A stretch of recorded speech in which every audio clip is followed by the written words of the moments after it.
Good Saturday morning to everybody, and welcome to Mortgage Matters Radio Show and the Connecticut Real Estate Edge podcast. Along with Rob Weinberg, I'm Gary Byron. Rob, good morning. Good morning, Gary. Hey, how are you? I'm doing all right this morning. How about yourself? I'm doing my best to hang in there. That's all I can do. Aren't we all? Yeah, I'm with you. Well, I will tell you, the market has definitely shifted for sure, which I know we've mentioned on a few shows recently. And I have been getting just so many inquiries from especially first-time buyers about, are we in a housing bubble? Are we in a housing crisis? When is the housing crash? Or simply saying, you know what, these prices are too high. I'm just going to wait for the housing market to crash because it happened, during my lifetime. I remember the housing market crashing in 2008. So I know that's going to happen. So I'm just going to wait it out.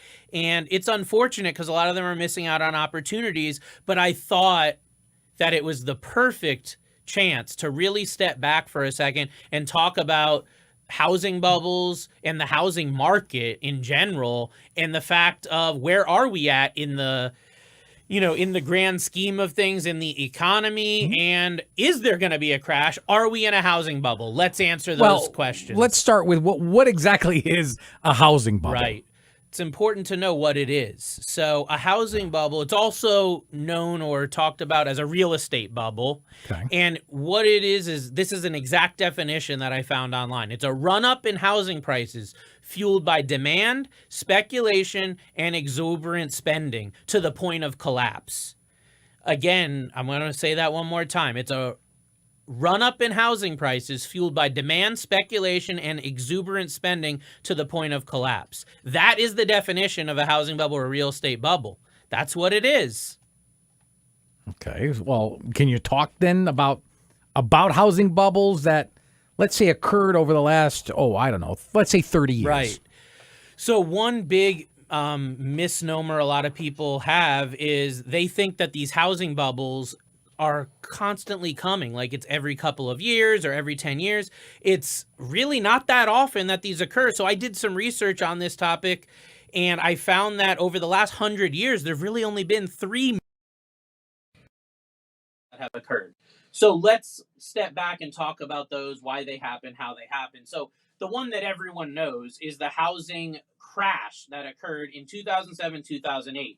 That crash occurred because of a housing bubble that started around 1996, 1997, and then it went all the way up through 2006 before we saw that collapse. So why did that housing bubble occur? Well, it was due to speculation, and it was due to exotic mortgages. So every housing bubble occurs for different reasons. This housing bubble was fueled by mortgages. This housing bubble in the early 2000s. Other housing bubbles weren't fueled by mortgages, but this one was. So what we really saw was a situation where it was so easy to get a mortgage that it almost didn't make sense not to. You could get a mortgage by just fogging a mirror, meaning you had a pulse and you could get a mortgage. There were a lot of loan programs that had no income verification, no asset verification, no job verification. So you could literally write on your mortgage application that you are a all-star chef at some restaurant, and they wouldn't even verify what you were doing there and how much money you made on a lot of these loan programs. Seeing what they were doing and how they were handling it, and I saw these exotic loan products. What are we talking about? 2-year adjustable rate mortgages, where the rate was only fixed for a 2-year time frame, very little.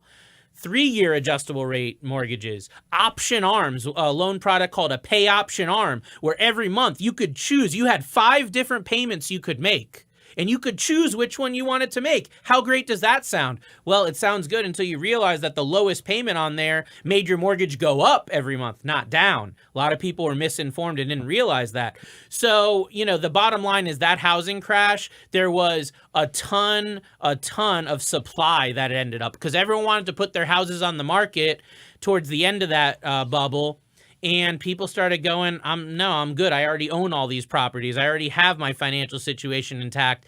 And it created a huge supply with very little demand. So that's why in 2007 into 2008, you saw prices starting to crash. You saw huge reductions in price. I'm talking about, 10 to 20%. And then ultimately, in a lot of areas, housing prices fell by 50% or more.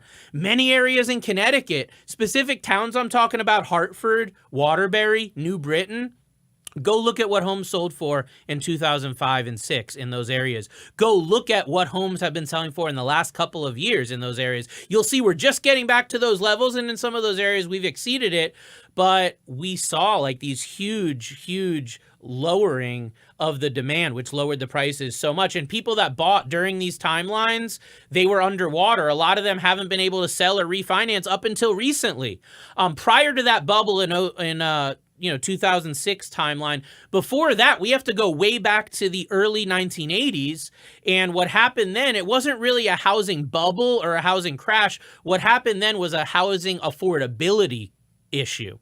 So housing affordability dropped to a level of 62. That's the all-time low of housing affordability. And that's what it was in the 1980s. And the reason that housing affordability was so bad is because there was rampant inflation going on, and the Fed had to raise rates as high as mortgages for 17 and 18% interest. If you know people that bought homes in the early 1980s, that's what they were paying on their mortgage interest. So a lot of people just went, well, I can't afford that payment. The interest is so high, so I'm just not going to buy a house at all. So it wasn't really a crash in housing prices. It was just a crash or a complete dissolution of demand in housing. It was only once they started cutting rates and started getting back to normal and inflation, started tapering off, that we started seeing that demand for housing come back. But I mean, you're talking about literally the last 30 to 40 years, only one, maybe two of these crises that have occurred. And if you go back before the 80s, the one before that was the Great Depression in the 1920s. So this is something that we're not talking about comes up every decade. This is like every 20, 30 years. So it's not something you want to sit around waiting for. But if you happen to find yourself in a housing bubble, there are ways to take advantage. There are ways to really create wealth through that, which we can talk about. But yeah, why exactly does a housing bubble even occur? So a housing bubble is a temporary period of months or sometimes years, and it's calculated and characterized, I should say, by high demand, low supply, and inflated prices above fundamentals. That's the key is, what is a house worth? It's worth what someone else is willing to pay for it, right? But if somebody else isn't willing to buy that house at the level that you're pricing it, then the demand isn't there, and then you're going to have to lower the price, right? So the price keeps going down until somebody steps in and goes, all right, that's a good deal. I can work with that, and I'll buy that house for that price. But the factors that actually cause that housing bubble, they can vary, depending on when we're talking about. So what we saw like in the early 2000s was this economic prosperity that occurred with the dot-com bubble. A lot of people had all that money. Maybe they cashed out early or, did well during that time. So they had all this money. They wanted to put that money in with that low of a credit score. But back then you could. It was actually simple to get a mortgage down to that credit score. Even if you had a bunch of lates on a previous mortgage, a foreclosure recently, a bankruptcy, banks were still willing to lend money to someone like that because there was so much profit available. So as you're seeing, there's all these things that come together that make someone go, hey, I'm going to get a mortgage now. Hey, I want to buy a house. Hey, why not 2 or 3? So that created speculation. People didn't really care what they were paying because they just wanted to get in on the action. Right. Why do so many people believe that right now, 2022, they think that we're in a housing bubble? Right. So I will be clear that I do not believe we're in a housing bubble in 2022. Okay. I do not at all. The reason why many people think that, especially first-time buyers or people that are new to the market, is because they've seen the prices of homes over the last 2 to 3 years go up in some cases between 30 to 50%. Just over the last couple of years. So if you got pre-approved to buy a home in like 2018 or 19, you might have gotten a certain pre-approval amount, and now you're looking at that house that you didn't buy and how much it's going for now, and you're going, oh my God, it was, $250, now it's $350. Well, there's no way that could be. This has got to be a bubble. I'm just going to wait till the price comes back down because I don't want to overpay. But people don't understand that that can't be sustained. We're not going to have 20, 30% increases every year. That was just pent-up demand that had happened mainly due to COVID and the pandemic. And once we got out of lockdown and out of quarantine, everyone wanted to buy a house. They wanted to upgrade a house. There was just a lot of value on a home during the pandemic that wasn't there before. So that's real demand because people needed a place to live. They needed a place to work. They needed a place to learn. Well, if they weren't leaving their house, the house was that place. The more you're going to use something, the more utility it has, the more value it has. It's like I remember Economics 101 back in my freshman year in college talking about this stuff. And, this is an exact supply and demand situation. There's very little supply because a lot of people don't want to move if they don't have to. And there's tons of demand because people want to get into a house. If they've been in an apartment, they're establishing a family, they need to expand. So there's very low supply with high demand. It means the prices are going to keep going up. That's why I don't think we're in a housing bubble. The other reason people do or they want to feel, maybe it makes themselves feel good that, hey, we're in a housing bubble, so I'm just going to wait it out because they're priced out of the market. Maybe their max pre-approval was $300,000, but all the houses they're looking at are $350,000, $400,000 or higher, and they just don't want to face that reality. So they're priced out and they're looking for any reason of why they're priced out and what's going to happen to get in the market. Well, they think back, when do housing prices go down? During a real estate crash. I'm just going to wait it out for that next crash. There hasn't been a crash since 08, 07, so maybe there's one coming because it's been a little bit of time. So they're just sitting on the sidelines, waiting. And, I want to tell you about a client that this resonates with because they came to me in 2019 and they were pre-approved for $350,000 and they had a great house that they were about to bid up and, move forward with. And they decided, I remember them telling me, Rob, that $350,000, that's too much. I don't think the house is worth that in this market. I really don't. I'm going to wait it out. I'm not going to be aggressive. He put a lowball offer. They wanted to play the game of negotiating. He just bowed out. That house that was $350,000 in 2019 sold for $475,000 just a few months ago. So this gentleman, before all this stuff came into play, and this is a real estate investor too. This guy has multiple properties. He's a business owner. He's definitely someone that's smart. And he decided that he wasn't going to buy in 2019. Had he done that, he'd be sitting on multiple six figures in additional equity. You can't time the market. What you want is time in the market. The longer you can be in the market, the more opportunity you have to build equity. Okay, so think about that. And definitely, if you look at the fundamentals, you'll find we're not in a housing bubble. It's that simple. So you don't believe, I want to make sure I heard this correctly. You don't believe that we're in a housing bubble.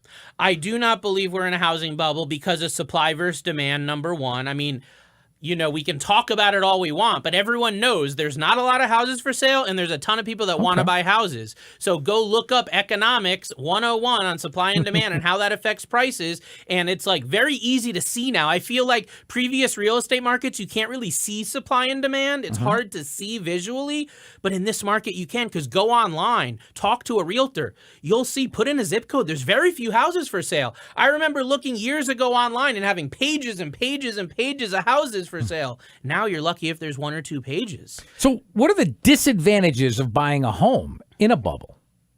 So the disadvantages are, number one, overpaying. Yeah. That's why a lot of people don't want to buy, even if they're scared we're in that bubble, is because they don't want to overpay for a house. A house is a big asset. It's the biggest purchase you're going to make. And if you overpay, you might be overpaying $10,000, $20,000, $50,000. That's a lot of money that you need to recoup. A financial mistake like that could cripple you for a very, very long time. And it did cripple many people that bought in that 06, 07 timeline right before the crash. Many of them have been completely paralyzed financially since then and are just now getting out of it. One of the reasons why it's so difficult to get out of a mortgage if you buy during a housing bubble is your mortgage goes underwater in many cases. So what is an underwater mortgage? Let's define that. An underwater mortgage means that the value of your home is less than the amount owed on the mortgage. So maybe you bought a house, we'll use easy numbers. Maybe you bought a house for $200,000, you put a little bit of a down payment. Let's say you have a mortgage for $190,000. A couple years go by, now your mortgage is $180,000 because you've been paying it down, but the housing bubble popped or there was a housing crisis, something happened where the price went down. Now your house the value of it is only, let's say, 160, but your mortgage balance is 180. That's called an underwater mortgage. If you visually think of it, your mortgage is underwater of the value of the house. That means that you cannot sell the house without coming up with money. That's one reason why people foreclose on their homes, is because they figure, well, gosh, I owe so much more than it's worth. I can't get out of this. I can't get a realtor. I can't sell it because I'm going to owe all this money. So I'm just going to stop paying my mortgage. That's one of the reasons why we had the foreclosure crisis back then in 07, 08 that we are not going to have today, because people have so much equity that there's very few underwater mortgages right now. And even if we see a 5 or 10% drop in housing prices, which is possible, you're still going to have most people that are not going to be underwater, because your down payment definitely counts. And in this market, I'm finding, first-time buyers are putting 3 to 5%, but a lot of my repeat buyers are putting 10, 20, 30% or more down. So even if housing prices decrease a bit, they're still not going to be underwater. Another reason why you don't want to buy during a housing bubble is decreased flexibility and mobility. If you get a new job and you need to sell, well, if your mortgage is underwater, you can't do that. That's a big issue, because if you can't move, you can't sell, then you're going to have to stay where you're at. Also, when it comes to refinancing, you're not going to be able to do that. If rates bottom out and you want to refi, you want to tap equity, well, there's no equity to tap if you bought during a housing bubble. So you're going to have that decreased flexibility with a mortgage. And the last thing is that during these housing crises and housing bubbles, as I've been mentioning, there's a lot of predatory loans. There's a lot of exotic loans that end up coming out. We're not really seeing that today, which is another reason why I don't think we're in a bubble. But during these other bubbles that have occurred, we did see these predatory loans. And these predatory loans can make it very difficult or impossible to refinance, because the terms of these loans, sometimes they're negatively amortized, which means your mortgage goes up every month instead of down. That can be a very, very bad thing if you don't understand it. That's going to make it so you can't get a new mortgage. Also, sometimes they'll do like a 40-year mortgage. Those are predatory loans, in my opinion, because every month when you're making your mortgage payment, you're talking about like such a small sliver that's going to principal. You might as well just be paying interest. And that makes it difficult. And interest-only loans were a very popular exotic loan that were used during the last crash, which are where every month you pay your mortgage, all of the money goes to interest. None goes to principal. So if you owe $200,000 on your mortgage and you've been paying it for 5 years, interest only, after 5 years, you still owe the same amount that you did way back in the beginning. You can see it's not a great scenario, and it's definitely not preferred. So those are the reasons why me and everyone else doesn't want to buy in a bubble. There's all those disadvantages. Folks, you are listening to Mortgage Matters Radio Show and the Connecticut Real Estate Edge podcast, along with Rob Weinberg. I'm Gary Byron. You can check out Rob Weinberg online at ConnecticutMortgageLending.com. And if you'd like to make an appointment with Rob, it's very easy to do that. Just simply call this phone number, 860-413-3938. Again, that's 860-413-3938. So, Rob, what are the pros and cons of refinancing during a housing bubble? Right. So we talked about advantages, disadvantages of buying during a housing bubble. What about a homeowner that's staying in their home that wants to refinance? Right. So let's talk about pros, because there actually are pros to refinancing during a housing bubble. Number one is you're going to get more equity out of your home because the housing prices are exuberant, right? They're irrational. So you're going to get a lot more money out of your home refinancing at the top of that bubble. But obviously, if you don't time it right, you could really be in a bad position. Also, lending standards are looser. So if you're someone that's had issues with your credit, income, or other lending criteria, you will have an easier time refinancing during a housing bubble, because as we've been discussing, these lending standards are loose. There's more exotic loan products. There's more opportunities. There's more options for everybody to get a mortgage. So those are the pros of refinancing during a bubble. The cons, over leverage, like we've been discussing. You might owe more on your house than it's worth if you refinance at the wrong time. You'll be underwater. You won't be able to sell that home or refinance in the future, and you may be at risk for foreclosure, because we find that when people owe a lot more than the house is worth, people walk away from their obligations. It's called strategic default. And what strategic default is you get to a point emotionally where you go, I'm not going to pay this mortgage anymore because I'm not building any equity. I'm basically throwing all my money out every single month, and I'm never going to be in a position to be able to build equity because I owe so much more than the house is worth. It's like a desperate feeling. It's a depressed feeling. So what people do is this strategic default where they strategically go, I can pay my mortgage, but I don't want to. And I'm not going to because it's not worth it to me. I can use that money somewhere else better. We haven't seen that now, but we saw a lot of that back in the last housing crash. Ruins their credit, though. It does ruin their credit temporarily, for several years. But some people, it's worth it because if they're making a mortgage payment of, say, $1,500, $2,000, $3,000 a month, and they stop making their payment for a year, that's a lot of money that can be built up. And many people say to themselves, I know that it's going to be a negative for me, but I'm going to do it because it's going to save me so much money. And it's not good when that happens. And again, we haven't seen that recently, but it was something that was so popular back in the last crash, like I mentioned. The other con is that you may not be able to sell your home in the future. Or if you do sell your home down the line, you're going to have to pay money out of pocket, whether it's realtor commissions, closing costs, or whatever the extra amount that's owed on your mortgage above what the house sells for. You're going to have to come up with money. So the story that I'll tell you real quick about that is I had a client that moved from Illinois to Connecticut right after the last housing crash. And they told me that when they closed on their home in Illinois and they sold it, which was like in 2009-ish, right? They had to come up with $29,000 to sell their home.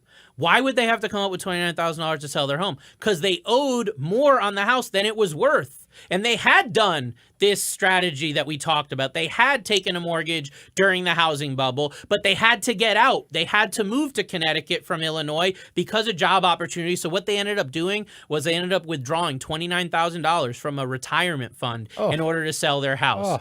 Luckily, they were in a decent financial position where that didn't completely cripple them financially, but it was their only way out. Rob, I only have time for one more question, but what are some signs then that people can look for to see the sign of a housing bubble? What do we look for? Yeah, so I'm going to think back to the last housing bubble because I was in it, and I remember seeing this stuff myself, and I remember going like, is this normal or is this like a little bit crazy?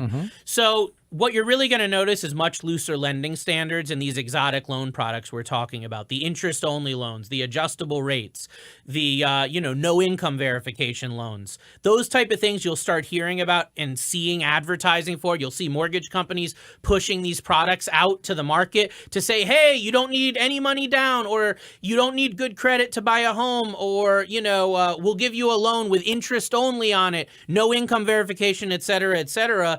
Those things show you we're probably getting close to the top of a bubble bursting. Also, higher loan to value loans. So it's a scenario where a normal housing market, people are putting down 5%, 10%, 20%. During these housing bubbles, though, with the lending standards getting so loose, you'll see a lot of people putting no money down or 3% down, like just very, very little down. Now, there is a time and a place for those low down payment loans, mainly for first-time buyers, and they are around now, and I'm sure will continue to be, but the no money down loan for anybody, that hasn't been around for a while, and I don't see that one coming back for sure. The last one that I want to mention here is just buzz. So how do you know if we're in a housing bubble? What buzz is going on out in the public? When you're at your barbershop, are people talking about buying homes and real estate and flipping properties? There's a sign that we might be in a housing crisis. When you're at your church or your religious center on the weekend and everyone's chit-chatting, are people talking about real estate investing? Are they talking about buying and selling homes? Are they talking about mortgages? If so, there's a sign we might be in a housing bubble. And the same thing applies for stock bubbles and other type of bubbles. When everybody's in on it and, the trash man is talking about flipping homes, that is the one of the telltale signs that we might be there at the top of the bubble, and it might be time to step back and reevaluate. You said one of the signs. One of the signs, because we're talking about there's a lot of different things going on, There's a lot of different pieces of the puzzle. For me, I remember the sign being my buddy Andrew, who bought 5 properties within a 1-year timeline. He bought 5 properties with no money down on any of them. Okay. I go, gosh, I've only been in this industry a few years, but that's crazy to me. And this guy, Andrew, was one of my college buddies. This wasn't some guy that was making hundreds of thousands of dollars, and he put a 5-property portfolio together in 1 year. Does he still have them? These exotic loan programs? Nope. They all got foreclosed on. Boy, folks, oh man, so much that we learn on this show. If you'd like to have more information on housing bubbles or anything that we discuss on this show, simply go online to ConnecticutMortgageLending.com. Again, it's ConnecticutMortgageLending.com. Maybe this conversation or conversations in previous episodes have sparked a question, maybe generally speaking, that you'd like the answer to, and maybe others could benefit from as well. Who knows? Maybe it's crossed the minds of other listeners, but we need one person to step forward. Email us. It's very simple.